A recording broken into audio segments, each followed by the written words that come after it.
ta xuống đặt post bao nhiêu đâu mong cái thứ này đặt cho lôi tay ông ngày muốn chúng ta tập muốn lên nào ông này mặc cái gì lâu bông lôi lên đi ngày muốn tới màu hà mi ông lôi cái lâu mình đặt phải cái mà nhau lại mà dầm quần mặc thay thì vậy ủa tha đâu tôi vui hay đây ủa thầm Dạ. Nơi tưa. nơi sập tâm mà Được tôm mò hay bông ơi. kia mình đai. Dạ. Giờ tưa cho bên một thằng là hai giờ tưa tí nhá. Con đám con hai dạy giờ tưa cái nhà ma mình đại là tôm á. Vậy chứ ơi ông sĩ. Cái máy tính. Cho mấy tay nhà lập tâm này. Sai tổ lập tâm mà là mình ăn bánh tôm. Mày tôm. Chọn cái máy nha. Giờ nó này. Dạ, mày. Mày.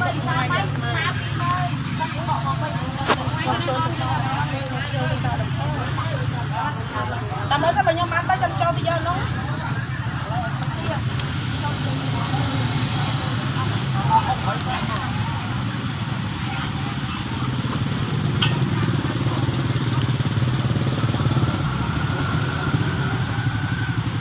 Em ra này tôi sọc chừng men đấy, vậy tôi sọc chừng men đấy. Có nào ở đây dễ ở kia này ái khăm. Anh nhà bán kia, ai tới nhà chị ơi chị đai lên tới dương mê dương nắng lên theo mày chị. Ấy vậy cho tao kệ ý á, ý là chả na mày cho mày bán áo nha.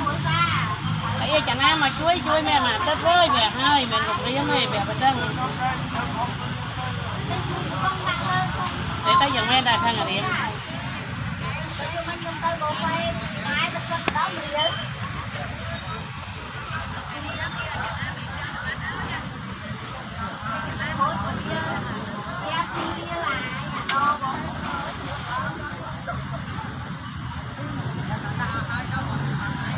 Phi vô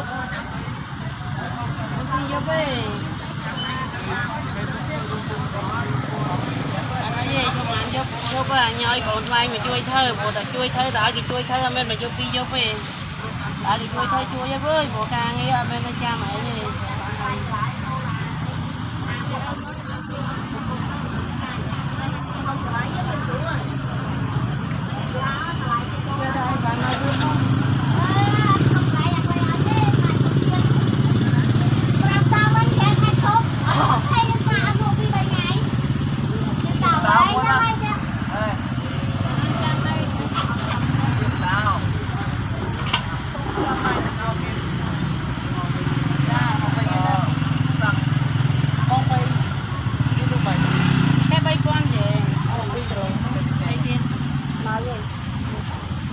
tới trưa mà tại với nhà đánh chị trưa mặc mai ra bữa con còn bán đây cả bạn không có ta lấy cốt lúa Ốt. Nó lụ lên nó ngổ. bây giờ nó phi rồi Cái lụ phải làm pho nữa. Và em mơ à.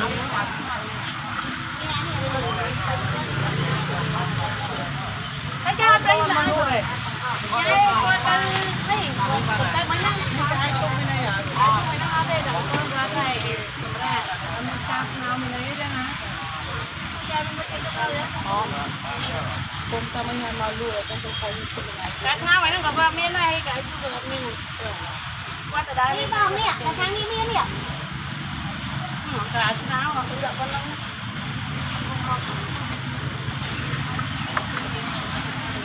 em ơi em thấy cha nó lấy em cho đã rồi hả béo này chai cho ngập thuốc lấy không sợ chứ em đang ở đây ná bò lon nắm vậy cái đã cũng tân của có nhau không tiệm riếp còn không bao nhiêu mua ăn còn không vậy tới tới là hỏi đây bò cà phốt cũng sáu mấy bên đang hai tao thôi mấy bữa tân cà phốt cũng sáu nhoi mà thấy bên đang hai tao thôi thằng ma thế đó bà chia tay cà phốt và phong sáu mình rồi vậy tới bán tí đồng cà phê với nhất mền tên nó bị ăn chết rồi cà phê tới đó đây nào mà bán đây là cà phê tất cả cái nhau gì này thì cái mặn rồi phi mai phi tâm phi tâm chưa ra bông tháng này chưa bông phải không? Ý, chưa giờ nó tới. Đúng rồi, giờ nó mới. Này, like đi cái này rồi. Bay nha, nó ai